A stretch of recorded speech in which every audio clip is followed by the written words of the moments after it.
사장님, 배꼽 한 번 맞추는데 3만 원이요. 그날 밤 저는 그 문을 열지 말았어야 했습니다. 아니, 솔직히 말하면 제 욕망이 그 문을 열었습니다. 고작 3만 원. 그 헐값에 넘어가 버린 제 얄팍한 호기심이 어떤 파국을 불러올지 그때는 짐작조차 하지 못했으니까요. 화물차 기사 20년, 53세 김영수. 제 평범했던 인생을 송두리째 흔든 그날 새벽의 이야기를 이제부터 털어놓으려 합니다. 이야기 시작 전 구독과 좋아요 부탁드려요. 어디에서 듣고 계신지 댓글 달아주세요. 한 분 한 분께 인사드리고 싶습니다. 와, 비 한 번 징글징글하게 오네. 하늘에 구멍이라도 뚫린 줄 알았습니다. 앞 유리에 들이치는 빗줄기가 어찌나 거센지 25톤 트럭이 휘청거릴 정도였으니까 말 다 했죠. 새벽 2시 경부고속도로 하행선 어딘가.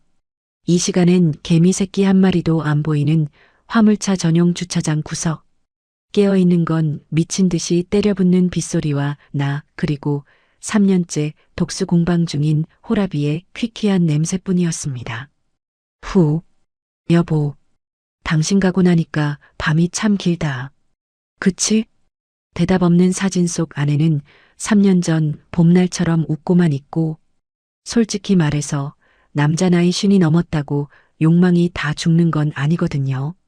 비 오는 밤 트럭 안에서 혼자 자려니 몸도 찌뿌둥하고 괜히 아랫도리가 묵직해지는 게 영 잠이 안 왔습니다. 이 좁아터진 운전석이 내 집이자 침실이 된 지도 3년.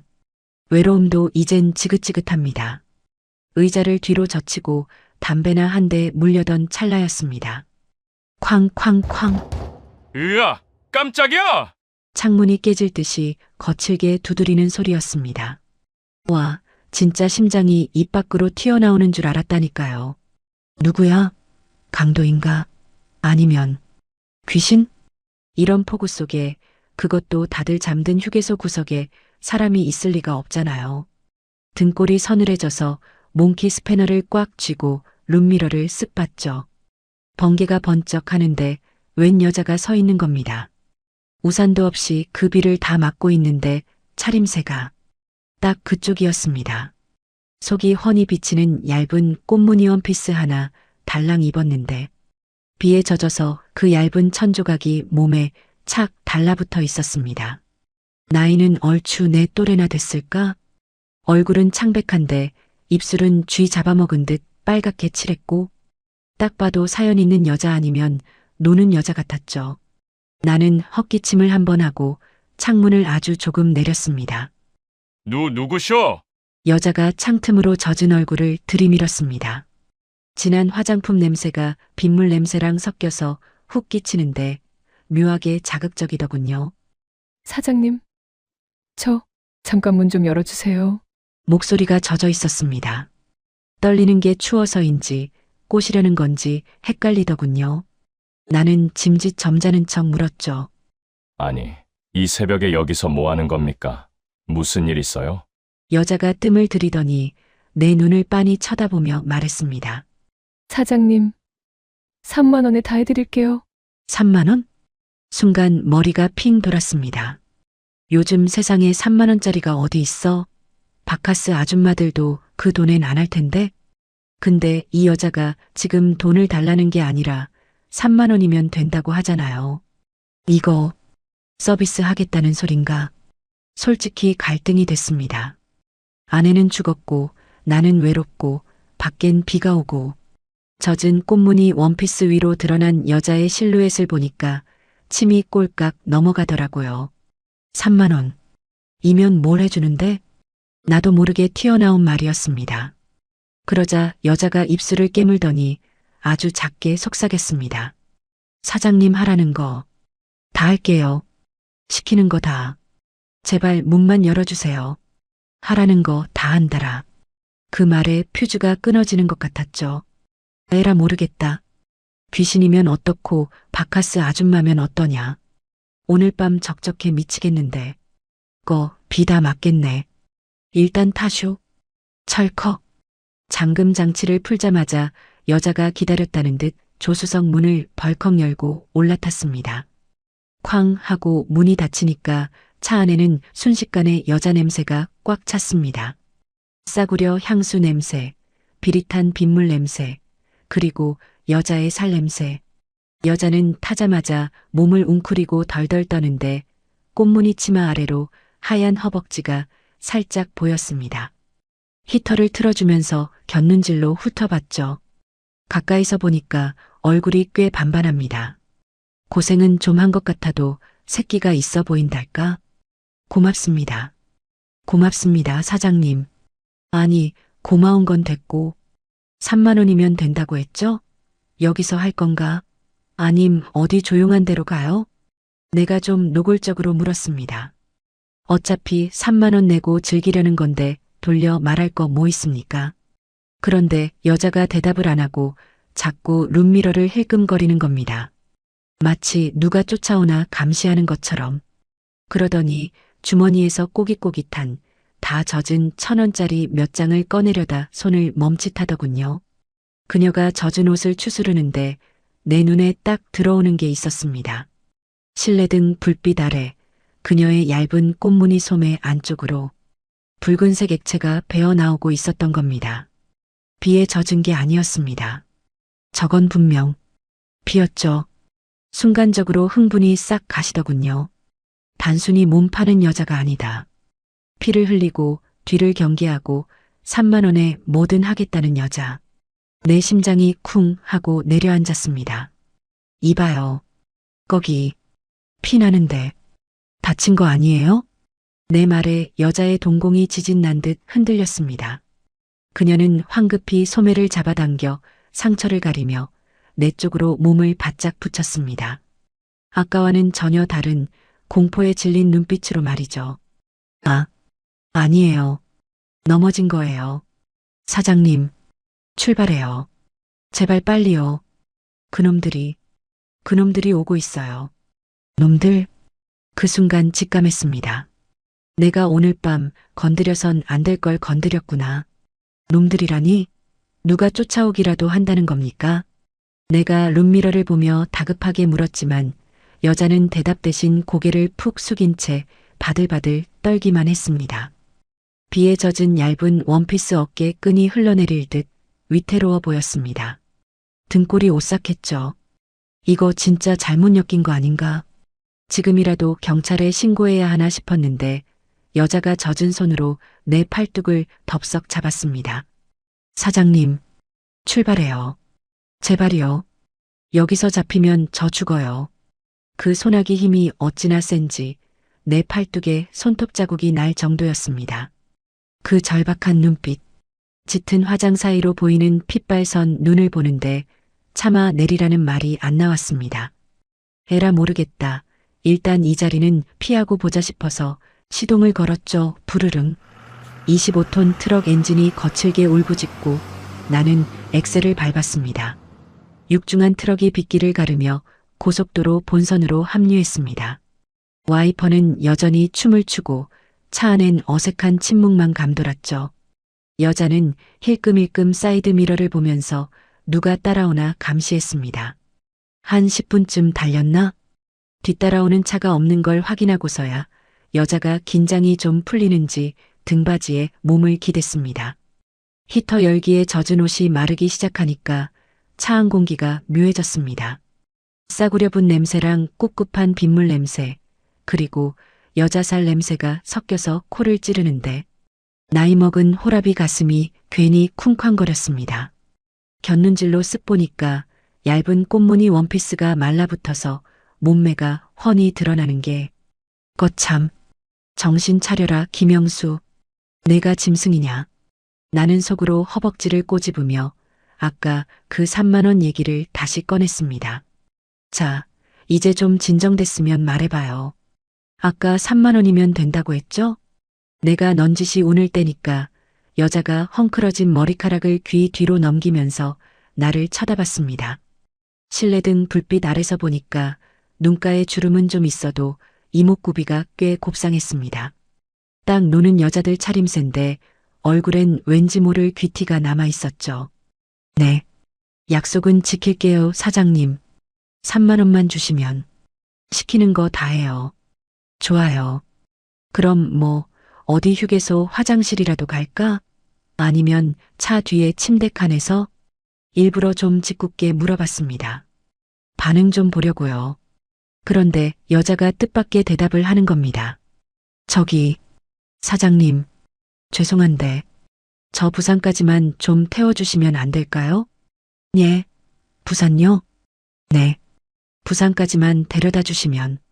가는 동안 사장님 원하시는 거 다 해드릴게요. 그리고 3만 원은 차비에 보태려고. 기가 막혀서 헛웃음이 나왔습니다. 그러니까 이 여자는 지금 몸 팔러 나온 게 아니라 도망칠 차비가 없어서 내 차를 얻어 탄 거였습니다. 3만 원은 화대가 아니라 부산 도착해서 쓸 버스비였던 거고, 김이 확 새면서도 한편으론 가슴 한구석이 찌르르 했습니다. 오죽 급했으면 이 야심한 밤에 낯선 남자 트럭에 올라타서 몸까지 팔 생각을 했을까 싶어서요. 거참, 아줌마도 딱하네. 대체 무슨 사연이길래 이 밤중에 맨발로 도망을 쳐요? 내가 혀를 차며 묻자 여자가 입술을 달싹거리는데 꼬르륵 적막한 차 안에서 천둥소리 같은 배꼽 시계가 울렸습니다. 여자가 얼굴이 홍당무처럼 빨개져서 배를 움켜쥐었습니다. 며칠이나 굶은 건지 소리가 아주 처절했죠. 나는 말없이 대시보드 서랍을 열어서 쟁여뒀던 초코파이 2개랑 우유 하나를 꺼내 던져줬습니다. 일단 이거라도 먹어요. 배가 불러야 도망도 칠 거 아닙니까?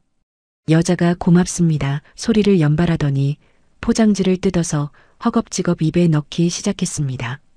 얼마나 급하게 먹는지 목이 메어서 캑캑거리는데 그 모습이 꼭 비 맞은 길고양이 같아서 짠했습니다. 그때였습니다. 반대편 차선에서 번쩍번쩍 경광등 불빛이 지나갔습니다. 고속도로 순찰차였죠.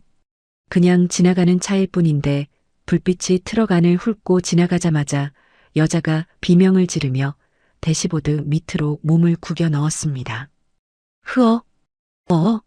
왜 이래요? 그냥 순찰차인데? 꺼주세요. 불 좀 꺼주세요. 들키면 안 돼요.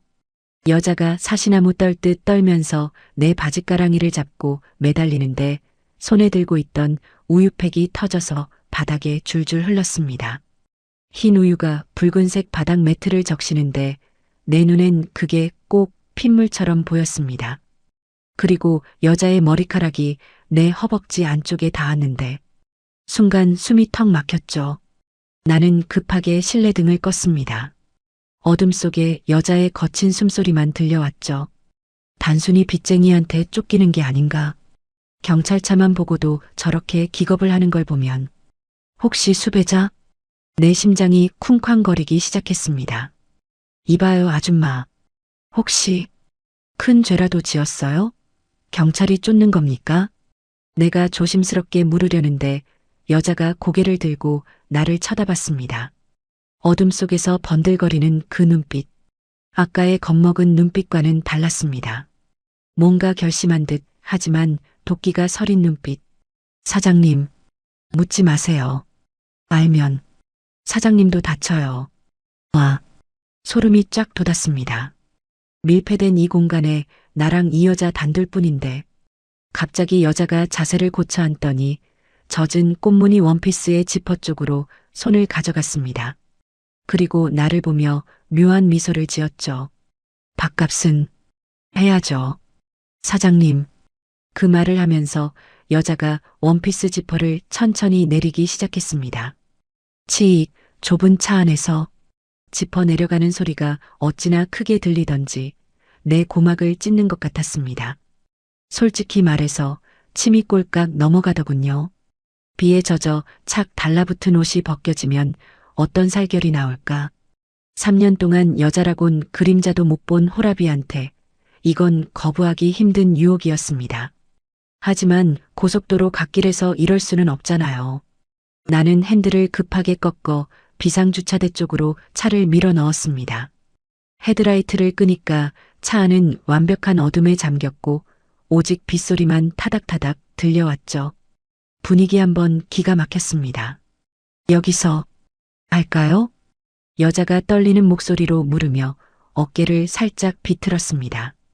꽃무늬 원피스가 스르르 흘러내리면서 하얀 어깨가 드러났죠. 나는 마른 침을 삼키며 실내등을 켰습니다. 어두워서 잘 안 보이니까 좀 더 자세히 보고 싶은 욕심도 있었거든요. 그런데 불이 켜지는 순간 내 눈이 휘둥그레졌습니다. 흥분이 순식간에 찬물을 끼얹은 듯 식어버렸죠. 아니, 식다 못해 피가 거꾸로 솟는 것 같았습니다. 이봐요. 이게 다 뭡니까? 내 입에서 비명 같은 소리가 터져 나왔습니다. 여자의 하얀 속살 위로 시퍼렇게 피멍이 든 자국들이 마치 지도처럼 그려져 있었기 때문입니다. 어깨며 쇄골이며 성한 곳이 없었습니다. 그냥 어디 부딪혀서 생긴 멍이 아니었어요. 누군가에게 짐승처럼 짓밟히고 맞고 끌려다닌 흔적. 심지어 팔뚝 안쪽에는 담배로 지진 듯한 동그란 화상 자국까지 선명했습니다. 와, 세상에. 아까 소매 끝에서 봤던 피는 아무것도 아니었던 겁니다. 이 여자는 지금 온몸이 상처투성이었어요. 죄송해요. 보기 흉하죠? 징그럽죠? 내가 소스라치게 놀라니까 여자가 황급히 옷을 추스르며 울먹였습니다. 그 모습이 더 가슴을 후벼 파더군요. 자기가 맞은 게 죄송하다니. 몸이 이 지경인데도 3만 원 벌겠다고 옷을 벗다니. 그래도 하는 데는 지장 없어요. 불 끄고 하면 안 보이니까. 제발요 사장님. 약속했잖아요. 여자가 덜덜 떨면서 내 손을 잡고 자기 가슴 쪽으로 끌어당기는데 그 손등에도 멍이 들어 있었습니다. 순간 3년 전 암 투병하느라 앙상하게 말랐던 아내의 몸이 겹쳐 보였습니다. 내가 지켜주지 못했던 내 여자. 아파도 아프단 소리 한 번 안 했던 미련한 사람. 그런데 이 여자도 누군가에게 처참하게 망가지고 있었던 겁니다. 나는 여자의 손을 거칠게 탁 쳐냈습니다. 그리고 흘러내린 원피스를 억지로 끌어올려 어깨를 감싸줬죠. 하지마. 누가 이따위 짓 하랬어. 내가 버럭 소리를 지르자 여자가 바짝 얼어서 나를 쳐다봤습니다. 내 눈에 뜨거운 게 핑 돌았습니다. 욕망 때문이 아니었어요. 그냥 너무 불쌍해서. 그리고 3만 원에 자기 목숨 같은 몸을 던져야 하는 이 여자의 현실이 너무 개 같아서 나도 모르게 욕이 튀어나왔습니다. 누가 그랬어? 어떤 새끼가 사람을 이 지경으로 만들었어? 말해봐요! 내 호통에 여자가 참았던 설움을 토해내듯 엉엉 울기 시작했습니다. 좁은 트럭 안이 여자의 통곡 소리로 가득 찼죠. 나는 씩씩거리며 담배를 하나 꺼내 물었습니다. 라이터를 켜는데 손이 덜덜 떨려서 불이 안 붙더군요. 담배를 한 모금 깊게 빨고 나서야 겨우 진정이 좀 됐습니다. 한참을 울던 여자가 쉰 목소리로 입을 열었습니다. 남편이요. 그 인간이. 남편? 도박에 미친 인간이. 돈 안 가져오면 죽인다고. 며칠을 가둬놓고 때리다가 어제는 빚쟁이들한테 저를 팔아넘기겠다고. 그제야 모든 게 이해가 갔습니다. 왜 비 오는 밤에 신발도 못 신고 뛰쳐나왔는지, 왜 경찰차를 보고 숨었는지, 왜 3만 원에 목숨을 걸었는지. 그녀에게 3만 원은 화대가 아니라 그 지옥 구덩이에서 탈출할 유일한 동아줄이었던 겁니다. 나는 피우던 담배를 창밖 빗물에 던져버렸습니다. 옷 입어요. 제대로 입어. 네, 안 한다고. 내 기분 다 잡쳤으니까. 여자가 어리둥절한 표정으로 나를 보는데 나는 지갑을 꺼냈습니다. 비상금으로 꼽을 쳐둔 5만 원짜리 몇 장이 보였습니다. 망설임 없이 전부 꺼내서 여자 손에 쥐어줬죠. 이거 받아요. 사장님? 저 안 했는데. 왜? 안 하긴 뭘 안 해. 부산 간다고 했죠? 내가 데려다 줍니다. 나는 다시 시동을 걸었습니다. 엔진 소리가 우렁차게 울리는데 내 가슴도 같이 울리는 것 같았습니다. 백미러로 내 얼굴을 봤습니다. 주름진 50대 남자의 얼굴. 평생 남들한테 싫은 소리 한 번 못하고 산 놈. 하지만 오늘 밤만큼은 나도 누군가의 보호자가 되고 싶었습니다. 대신 가는 동안 나랑 얘기나 좀 합시다. 나도 심심해서 미칠 것 같으니까. 트럭은 다시 어둠 속을 달리기 시작했습니다. 비는 조금 잦아들었지만 안개가 자욱하게 낀 고속도로는 마치 딴 세상 같았죠. 옆자리에 앉은 여자는 내 점퍼를 덮고도 여전히 어깨를 들썩이고 있었습니다. 울음을 삼키느라 꺽꺽대는 소리가 들리는데 그게 꼭 3년 전 내 아내가 항암 치료받고 나와서 토할 때 내던 소리 같아서 가슴이 미어졌습니다. 나는 말없이 대시보드에서 캔커피 하나를 꺼내 땄습니다. 자, 이거 좀 마셔요. 속 좀 달래고. 여자가 떨리는 두 손으로 캔커피를 받아들었습니다. 손톱 밑에 낀 때 거칠어진 손마디. 고생이란 고생은 다하고 산 손이었습니다. 한 모금 마시더니 그제야 살 것 같은지 긴 숨을 내쉬더군요. 고맙습니다. 정말 고맙습니다, 사장님. 나는 말없이 그녀를 쳐다봤습니다. 꽤 고운 얼굴이었는데 그 얼굴에 멍이 들어있는 게 못내 안타까웠죠. 대체 어쩌다 그 지경이 된 겁니까? 경찰에 신고라도 하지. 내 물음에 여자가 다시 어두운 표정으로 창밖을 바라봤습니다. 신고해봤죠. 몇 번이나. 근데 그 인간 경찰서만 갔다 오면 더 미쳐 날뛰었어요. 자기는 잃을 게 없다면서 저랑 제 딸년까지 죽여버리겠다고 칼을 갈아대는데.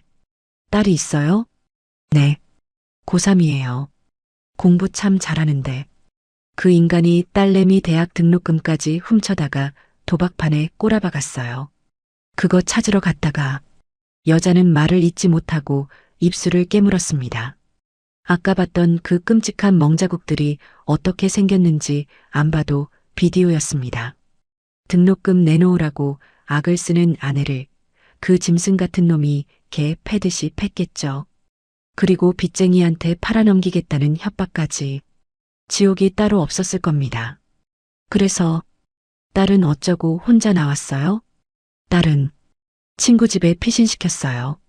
저는 놈들 시선 돌리려고 일부러 반대쪽으로 뛴 거고요. 부산에 아는 언니가 식당을 하는데 거기 가서 숨어 있다가 돈 좀 벌면 우리 딸 데려오려고요. 여자의 눈에서 다시 눈물이 주르륵 흘러내렸습니다. 자기 몸은 만신창이가 됐으면서도 자식 걱정뿐인 엄마. 나는 핸들을 잡은 손에 힘을 줬습니다.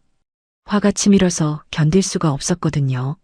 사장님은 혼자세요? 한참 만에 여자가 조심스럽게 물었습니다. 대시보드 위에 붙어있는 아내 사진을 보고 묻는 거였죠. 네. 3년 됐습니다. 집사람 먼저 보내고 그냥 트럭에서 먹고 자고 하죠. 아, 죄송해요. 사모님이 참 고우시네요. 곱죠? 마음은 더 고운 사람이었어요. 나 같은 놈 만나서 평생 고생만 하다 갔지. 병원비가 없어서 마지막엔 진통제도 맘껏 못 썼어요. 내가 무능해서 내 목소리가 젖어 들어갔습니다. 누구한테도 털어놓지 않았던 속마음인데 오늘 처음 본 이 여자한테는 술술 나오더라고요. 동병상련이라서 그런가. 아니에요. 사장님 좋은 분이시잖아요. 저 같은 여자 그냥 지나쳐도 되는데 태워주시고 돈까지 주시고 좋은 사람은 무슨. 나도 아까 흑심 품었던 놈인데 그래도 안 하셨잖아요. 저 지켜주셨잖아요. 여자가 나를 보며 옅은 미소를 지었습니다. 그 눈빛이 참 따뜻했습니다. 마치 당신 잘못 아니에요라고 위로해주는 것 같았죠. 트럭 안의 공기가 한결 부드러워졌습니다. 비 냄새와 커피 냄새, 그리고 두 사람의 숨소리가 섞이면서 묘한 유대감이 생기더군요. 그때였습니다. 지잉 지잉. 여자의 품속에서 진동소리가 울렸습니다. 평화롭던 공기가 순식간에 얼어붙었죠. 여자가 소스라치게 놀라며 품에서 구형 폴더폰을 꺼냈습니다. 액정을 확인한 여자의 얼굴이 시체처럼 하얗게 질렸습니다. 왜 그래요? 누굽니까? 그 그 인간이에요. 남편. 발신자 표시 제한. 여자의 손이 덜덜 떨렸습니다. 받지 말라고 그냥 끄라고 말하려는데 여자가 공포에 질려 무의식적으로 폴더를 열어버렸습니다. 그리고 실수로 스피커폰 버튼이 눌렸죠. 수화기 너머에선 아무 말도 없었습니다. 그 정적이 더 소름 끼쳤습니다. 잠시 후 쇠 긁는 듯한 남자의 낮은 목소리가 트럭 안을 꽉 채웠습니다. 야, 이미선 너 지금 어디야? 여자는 입을 틀어막고 숨소리조차 내지 못했습니다. 나는 곁눈질로 폰을 노려봤죠. 대답 안 해? 너 지금 트럭 탔지? 어떤 새끼 차야 옆에 있는 그 새끼 누구냐고? 와, 머리카락이 쭈뼛 서더군요. 트럭 탄 걸 알고 있다? 설마 아까 휴게소에서 우릴 봤나? 아니면 위치 추적? 남자의 목소리는 점점 더 광기로 변해갔습니다. 당장 내려 안 내리면 그 새끼까지 죽여버린다. 너 내 손바닥 아니야. 지금 톨게이트 쪽으로 가고 있지? 톨게이트? 저 멀리 표지판에 톨게이트 2km라고 적혀 있었습니다. 진짜로 알고 있는 겁니다. 여자가 비명을 지르며 폰을 떨어뜨렸습니다. 어떻게 알았지? 사장님, 저 내려주세요. 빨리요. 안 그럼 사장님도 죽어요. 여자가 이성을 잃고 달리는 차 문을 열려고 했습니다. 나는 급하게 한 손으로 여자의 팔을 낚아챘죠. 그리고 바닥에 떨어진 폰을 집어들었습니다. 이봐, 당신 누구야? 내가 소리를 지르자 수화기 너머의 남자가 비릿하게 웃더군요. 이 새끼 봐라. 목소리 들으니까 늙은이 같은데. 영감탱이, 명대로 살고 싶으면 당장 차 세워. 내 마누라 내리게 하라고. 닥쳐! 당신 한 번만 더 전화하면 그땐 경찰서로 갈 줄 알아. 나는 냅다 폴더폰을 반으로 접어버리고 창문을 열어 밖으로 집어던졌습니다. 고속도로 바닥에 내동댕이 쳐진 폰이 박살나는 소리가 들리는 듯했죠. 하지만 내 심장은 미친 듯이 쿵쾅거리고 있었습니다. 놈이 쫓아오고 있다. 그것도 아주 가까이. 폴더폰이 산산조각 났지만 공포는 깨지지 않았습니다. 여자는 완전히 넋이 나가서 바들바들 떨고만 있었죠. 차 안에는 빗소리 말고는 숨소리 하나 안 들리는데 그 고요함이 더 미치겠는 겁니다. 내 등줄기에도 식은땀이 흘렀습니다. 방금 그놈 목소리, 그냥 협박이 아니었어요. 진짜 죽이러 올 놈의 목소리였습니다. 사장님, 어떡해요. 그 인간, 냄새 하나는 귀신같이 맞는 놈이에요. 분명 쫓아오고 있을 거예요. 저 내려주세요. 네, 여기서 내려주세요. 여자가 울먹이며 다시 차 문고리를 잡았습니다. 시속 100km로 달리는 트럭에서 내리겠다니 제정신이 아니었죠. 정신 차려요. 지금 내리면 당신 죽어. 놈들한테 잡혀 죽든 빗길에 치여 죽든 죽는다고. 내가 버럭 소리를 지르자 여자가 깜짝 놀라 손을 멈췄습니다. 그리고는 어린애처럼 두 손으로 얼굴을 감싸고 흐느끼기 시작했습니다. 진짜 환장하겠더군요. 나는 룸미러를 확인했습니다. 칠흑 같은 어둠 속 뒤따라오는 차들의 헤드라이트 불빛이 유난히 신경 쓰였습니다. 그때였습니다. 1차선에서 승합차 한 대가 미친 듯이 쌍라이트를 켜며 달려오고 있었습니다. 화물차 뒷공무니에 바짝 붙어서 위협하듯이 말이죠. 보통은 추월해서 갈 텐데 이놈은 추월도 안 하고 계속 내 뒤만 쫓아오는 겁니다. 직감적으로 느낌이 왔습니다. 놈들이다. 남편 놈이 혼자 온 게 아니구나. 패거리를 끌고 왔구나. 내 트럭 번호판을 확인하려고 바짝 붙는 게 분명했습니다. 심장이 쿵쾅쿵쾅 뛰기 시작했죠. 이대로 가다간 톨게이트에서 잡히거나 휴게소도 못 가고 도로 위에서 샌드위치 당할 판이었습니다. 옆에 앉은 여자는 사이드 미러로 그 차를 보더니 비명을 질렀습니다. 저 차예요. 남편 후배 차예요. 사장님, 빨리요. 빨리 좀 가주세요. 여자의 비명에 핸들을 잡은 손에 힘이 들어갔습니다. 여기서 잡히면 나도 끝장이다. 나는 기어를 변속하고 엑셀을 끝까지 밟았습니다. 25톤 트럭이 굉음을 내며 속도를 높였지만 날렵한 승합차를 따돌리기엔 역부족이었죠. 오히려 빗길이라 차가 미끄러질 뻔했습니다. 안 되겠다. 고속도로에선 승산이 없어. 저만치 앞에 IC 표지판이 보였습니다. 나는 1차선으로 가는 척하다가 출구 직전에서 핸들을 급하게 꺾어 4차선으로 내달렸습니다. 뒤에 있던 화물차가 빵 하고 경적을 울려댔지만 알게 뭡니까? 트럭이 기우뚱하면서 톨게이트가 아닌 국도 진입로로 빠져나갔습니다. 백미러를 보니 1차선에 있던 승합차가 당황했는지 비상등을 켜고 속도를 줄이는 게 보였습니다. 일단 따돌린 겁니다. 후, 한숨 돌렸나 싶었는데 산 넘어 산이라고. 국도로 접어드니 상황이 더 안 좋아졌습니다. 가로등 하나 없는 시골길인데 비가 아까보다 더 억수같이 쏟아지는 겁니다. 와이퍼를 아무리 빨리 돌려도 앞이 안 보일 지경이었죠. 사장님, 여기 어디예요?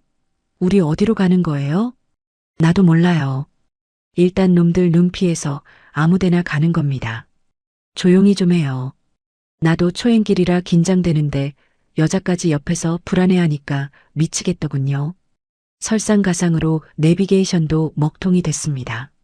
산속이라 신호가 안 터지는 건지 그렇게 30분쯤 어둠 속을 헤맸을까요?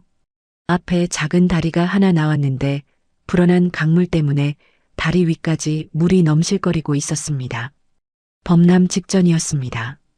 더 이상 갈 수가 없었죠. 차를 돌리려고 해도 길이 좁아서 불가능하고 뒤로 가자니 놈들이 쫓아올 것 같고 앞은 물바다고 진퇴양난이었습니다. 아, 진짜 오늘 일진 한번 사납네. 핸들을 탁 내리치며 욕을 뱉는데 여자가 창밖을 가리키며 소리쳤습니다. 저기, 사장님, 저기 불빛 있어요. 여자가 가리킨 곳을 보니 빗줄기 사이로 희미하게 낡은 네온 사인이 깜빡거리고 있었습니다. 다리 건너기 전 숲속에 숨어 있는 듯한 허름한 건물 하나. 장미여관이라고 쓰여 있었는데 여자에 불이 나가서 장미관처럼 보였습니다. 으스스했지만 찬밥 더운 밥 가릴 처지가 아니었죠. 일단 저기 들어갑시다. 비 그칠 때까지 숨어 있다가 가요. 네. 트럭을 여관 마당 구석, 나무에 가려진 곳에 주차했습니다. 엔진을 끄니 사방이 고요해지고 다시 빗소리만 타닥타닥 들려왔습니다. 여자는 여전히 겁에 질려 웅크리고 있었죠. 나는 한숨을 내쉬며 여자를 쳐다봤습니다. 젖은 꽃무늬 원피스, 멍투성이 몸, 그리고 공포에 질린 눈. 오늘 밤 이 여자와 저 낡은 여관방에 들어가야 한다니. 이상한 상상보다는 걱정이 앞섰습니다. 내리지 마요. 내가 먼저 가서 방 있나 보고 올 테니까. 나는 우산을 펴들고 빗속으로 뛰어들었습니다. 뒤통수가 따가웠습니다. 놈들이 여기까지 쫓아올까봐, 그리고 트럭 안에 남겨진 저 여자가 혹시라도 나쁜 맘 먹을까봐. 낡은 여관 문을 여는데 딸랑 하는 종소리가 유난히 크게 울렸습니다. 방 하나 있죠? 온돌방으로 주세요. 카운터에 앉아 졸던 주인이 개슴츠레한 눈으로 열쇠를 던져줬습니다.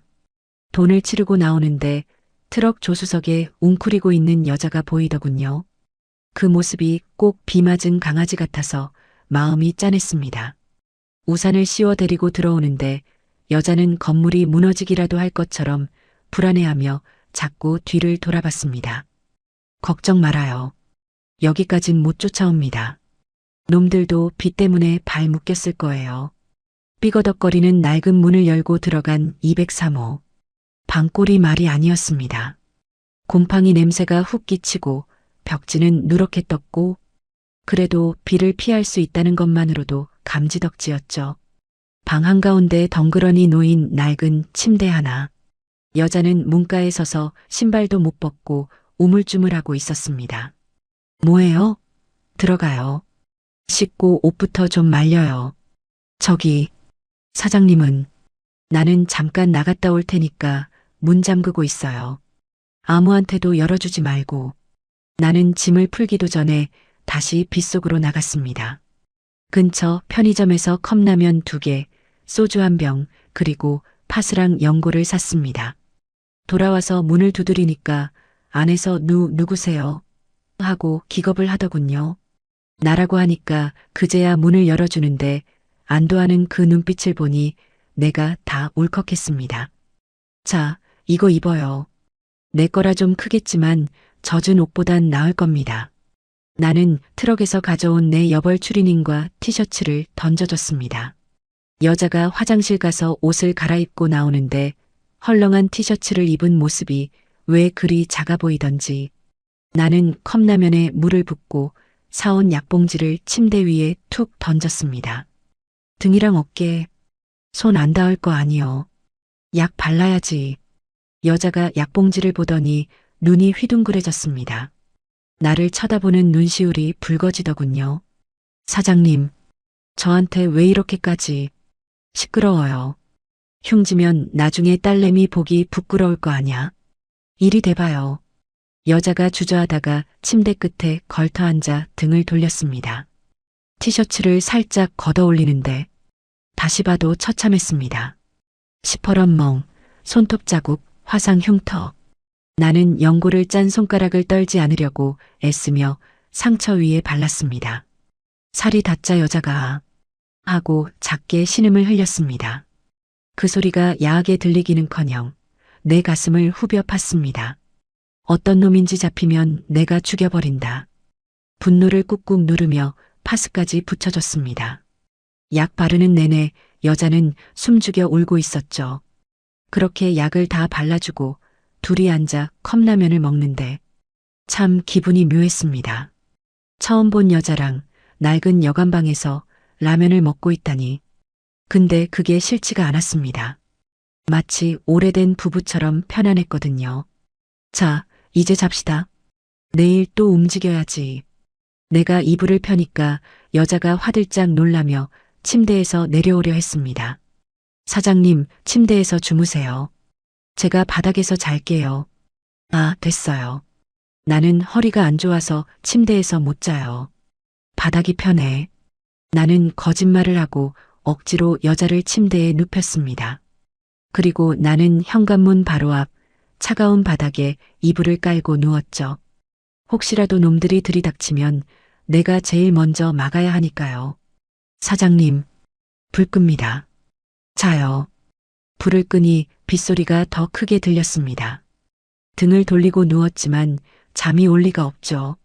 침대 쪽에서 여자의 고른 숨소리가 들릴 때까지 나는 뜬 눈으로 문을 지켰습니다.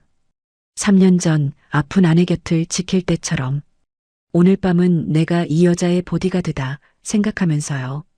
그렇게 깜빡 잠이 들었나 봅니다. 눈을 떴을 땐 새벽빛이 어스름하게 들어오고 있었습니다. 습관처럼 침대 쪽을 봤는데 비어 있었습니다. 이불은 걷혀 있고 여자가 보이지 않았습니다. 미선 씨? 심장이 덜컥 내려앉았습니다. 설마 도망갔나?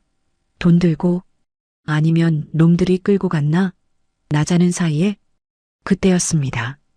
화장실 쪽에서 이상한 소리가 들렸습니다. 쿵, 쿵, 흑, 흑. 둔탁하게 벽을 치는 소리 같기도 하고 억눌린 울음소리 같기도 했습니다. 순간 머릿속에 최악의 상상이 스쳐 지나갔습니다. 어제 그녀가 했던 말, 죽여버리겠다고 칼을 갈아대는데 설마 나쁜 마음이라도 먹은 건가? 미선 씨, 안에 있어요? 미선 씨. 나는 벌떡 일어나 화장실 문을 두드렸습니다. 문은 잠겨 있었습니다. 안에서는 계속해서 쿵, 쿵 하는 소리와 물소리, 그리고 흐느끼는 소리만 들려왔습니다. 안 돼. 땀만 먹지 마요. 문 열어. 당장 열어. 다급해진 나는 문고리를 부서져라 돌리다 결국 몸으로 문을 들이받았습니다. 쾅, 쾅. 제발, 제발 살아만 있어라. 쾅. 낡은 문이 요란한 소리를 내며 열렸습니다. 나는 안으로 뛰어들었습니다. 피가 낭자할 거라 생각했던 내 눈앞에 보인 건 전혀 예상치 못한 광경이었습니다. 미선 씨, 뭐 하는 겁니까 지금? 내가 소리를 빽 지르자 욕실 바닥에 쭈그리고 앉아있던 여자가 화들짝 놀라며 뒤를 돌아봤습니다. 피가 낭자할 거라고 생각했던 욕실 바닥에는 비누 거품만 가득했습니다. 그리고 여자의 손에는 내 꼬질꼬질한 양말과 땀에 쩐 러닝 셔츠가 들려 있었죠. 손이 벌개지도록 내 빨래를 하고 있었던 겁니다. 아, 사장님, 깨셨어요? 여자가 젖은 손을 앞치마에 닦으며 엉거주춤 일어났습니다. 나는 맥이 탁 풀려서 문틀을 잡고 주저앉을 뻔했습니다. 자해하는 줄 알았는데 남의 속옷을 빨고 있었다니. 아니, 사람 놀라게 왜 문을 잠그고 그래요? 나쁜 맘먹은 줄 알았잖아요. 내가 퉁명스럽게 쏘아붙이자 여자가 고개를 푹 숙이며 기어들어가는 목소리로 말했습니다. 죄송해요. 그냥 가기엔 너무 고마워서. 제가 해드릴 수 있는 게 이것밖에 없어서 빨래라도 해놓고 가려고. 그 말을 듣는데 콧날이 시큰해졌습니다. 몸은 상처투성이에 당장 쫓기는 신세면서 고작 컵라면 하나 얻어먹은 게 고마워서 이 새벽에 찬물로 손빨래를 하고 있다니.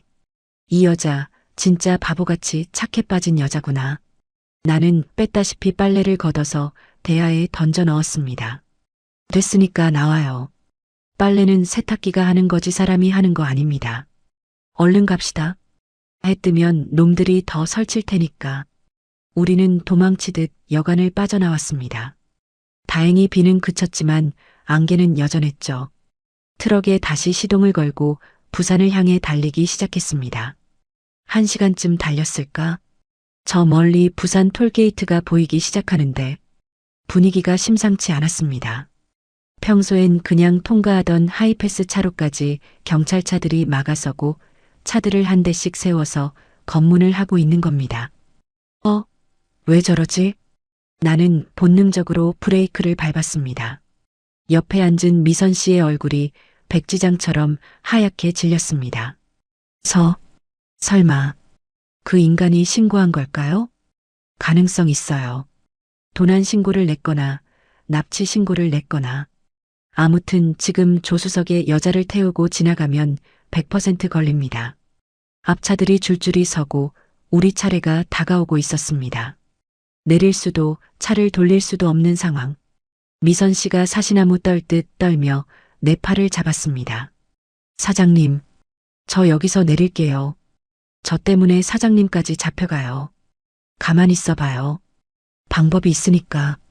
나는 운전석 뒤편에 있는 좁은 침대 칸을 가리켰습니다. 장거리 뛸 때 쪽잠 자는 공간인데 이불이랑 잡동사니가 잔뜩 쌓여 있었죠. 저 뒤로 들어가요. 이불 뒤집어 쓰고 숨도 쉬지 말고 가만히 있어요. 알았죠? 미선 씨가 허겁지겁 신발을 벗고 침대 칸 구석으로 몸을 구겨 넣었습니다. 나는 그 위로 두꺼운 겨울 이불을 덮고 베개와 잡지책들을 어지럽게 흩뿌려 놨습니다. 겉으로 보기엔 그냥 지저분한 짐칸처럼 보이게요. 똑똑.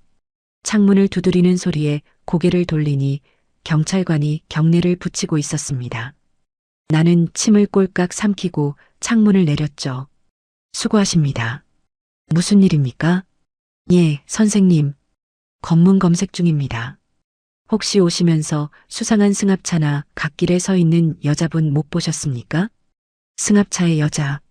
역시 놈들이 손을 쓴 게 분명했습니다.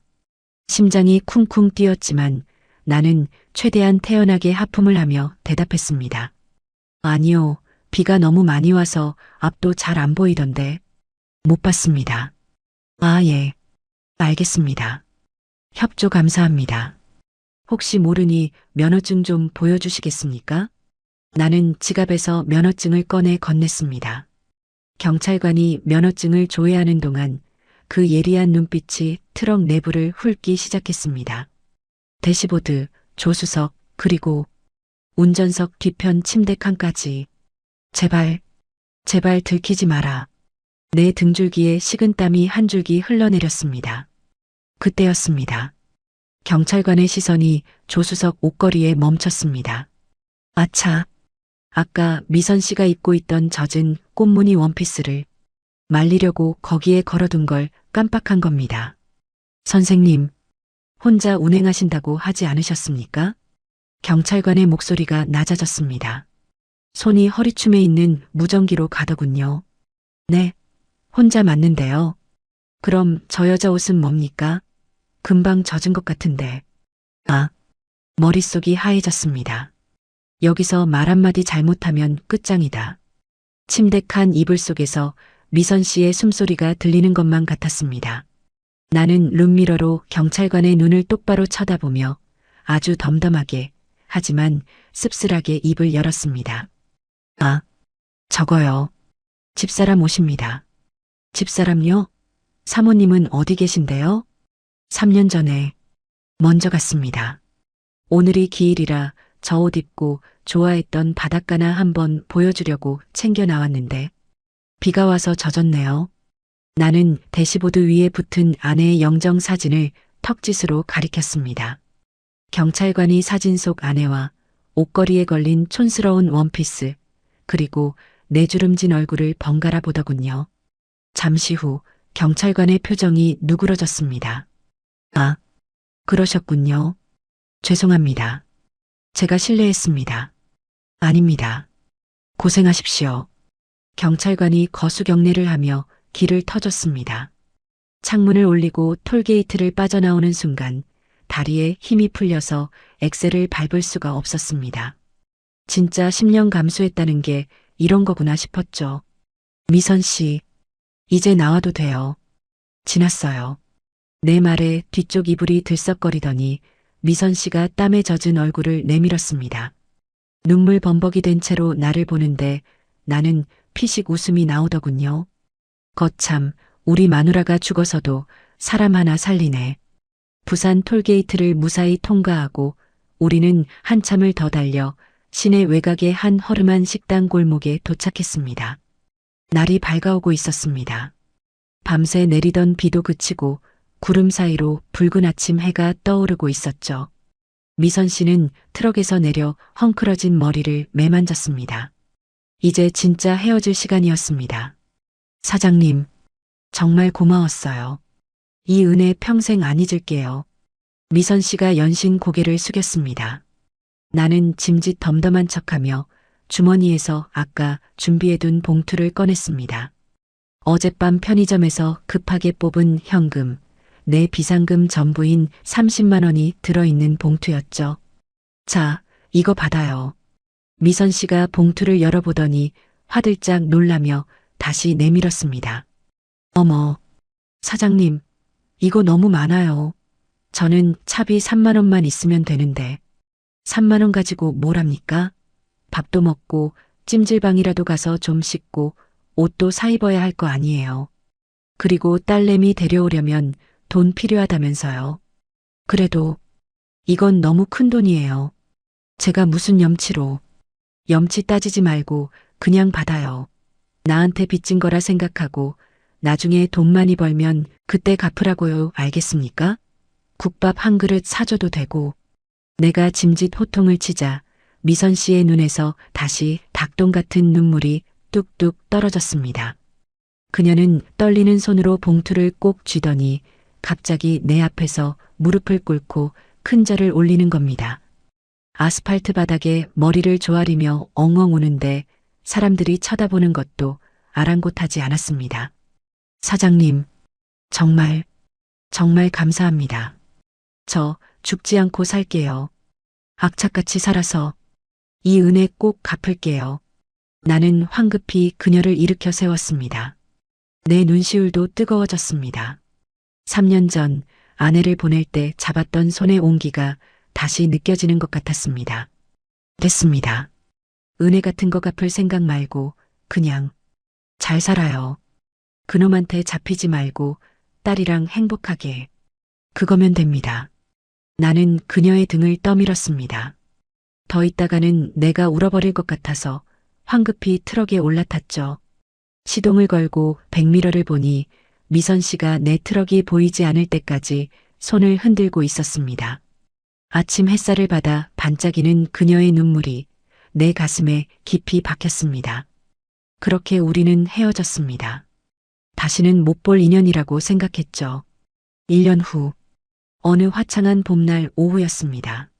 나는 여느 때처럼 고속도로를 달리고 있었죠. 졸음이 쏟아져서 라디오 볼륨을 높였는데 DJ가 사연 하나를 소개하는 겁니다. 자, 다음 사연은 부산에서 영순의 밥상이라는 식당을 개업하신 이미선님의 사연입니다. 신청곡은 나훈아의 영영이네요. 영순의 밥상? 내 이름이랑 똑같네. 나는 무심코 라디오에 귀를 기울였습니다. 1년 전 비 오는 밤이었습니다. 남편의 폭력을 피해 맨발로 도망친 저를 아무 대가 없이 태워주시고 상처투성이인 제 몸에 약을 발라주시고 전 재산인 30만 원까지 쥐어주셨던 트럭 기사님. 기사님 덕분에 저는 죽지 않고 살았습니다. 그 돈으로 작은 밥집을 시작했고 이제는 딸아이와 함께 웃으며 살고 있어요. 기사님 성함도 모르지만 트럭 앞 유리에 있던 영수운수라는 스티커를 기억해서 가게 이름을 영순의 밥상이라고 지었습니다. 혹시라도 이 방송을 듣고 계신다면 꼭 한번 들러주세요. 따뜻한 밥 한 끼 정성껏 대접해드리고 싶습니다. 트럭을 갓길에 세웠습니다. 눈앞이 흐려져서 더 이상 운전을 할 수가 없었거든요. 핸들에 얼굴을 묻고 한참을 울었습니다. 그녀가 살아있었구나. 그 지옥 같은 곳에서 살아남아 보란 듯이 제 몫을 하고 있구나. 30만 원. 그 작은 돈이 누군가의 인생을 바꿀 수도 있다는 걸 나는 그날 처음 알았습니다. 라디오에서 나훈아의 영영이 흘러나왔습니다. 나는 젖은 눈으로 아내의 사진을 바라보며 말했습니다. 여보, 나 잘했지? 당신도 하늘에서 듣고 있지? 사진 속 아내가 오늘따라 더 환하게 웃고 있는 것 같았습니다. 비는 그쳤고 내 인생의 긴 장마도 이제야 끝난 것 같은 기분이 들었습니다. 나는 눈물을 쓱 닦고 힘차게 엑셀을 밟았습니다. 언젠가 부산에 가면 영순의 밥상에 들러 따뜻한 밥 한 그릇 먹어야겠습니다. 그때까지 우리 모두 안녕하기를. 오늘의 사연 어떠셨나요? 누군가에게는 그저 술 한 잔 값일 3만 원이 절벽 끝에선 누군가에게는 하나뿐인 생명줄이었습니다. 영수 씨의 투박한 손길이 미선 씨를 살렸듯 여러분이 건네는 따뜻한 말 한마디가 누군가의 인생을 바꿀 수도 있습니다. 우리 늦게 핀 지혜 가족 여러분, 오늘 이야기로 가슴이 데워지셨나요? 이 먹먹한 여운을 혼자만 간직하지 마시고 지금 힘든 시기를 보내는 친구나 지인에게 이 영상을 공유해 주세요. 그들에게 이 이야기가 영수 씨의 30만 원처럼 큰 위로가 될 것입니다. 세상이 차갑다고 느껴질 때 언제든 이곳으로 오세요. 구독과 좋아요를 눌러주시면 앞으로도 중년의 품격과 삶의 깊이가 담긴 이야기로 여러분의 곁을 든든히 지키겠습니다. 여러분의 삶에도 늦게라도 반드시 미선 씨가 맞이한 저 찬란한 봄날이 찾아올 겁니다. 감사합니다. 황혼의 깊이 있는 이야기들을 계속 보시려면 구독과 알림 설정으로 함께해 주시고 좋아요로 응원해 주세요. 여러분의 클릭 하나로 제가 영상을 제작하는데 큰 힘이 됩니다. 인생의 황혼에서 다시 피는 늦은 사랑과 우리 모두가 경험할 수 있는 외로움과 용기에 대해 이야기하는 늦게 핀 지혜였습니다.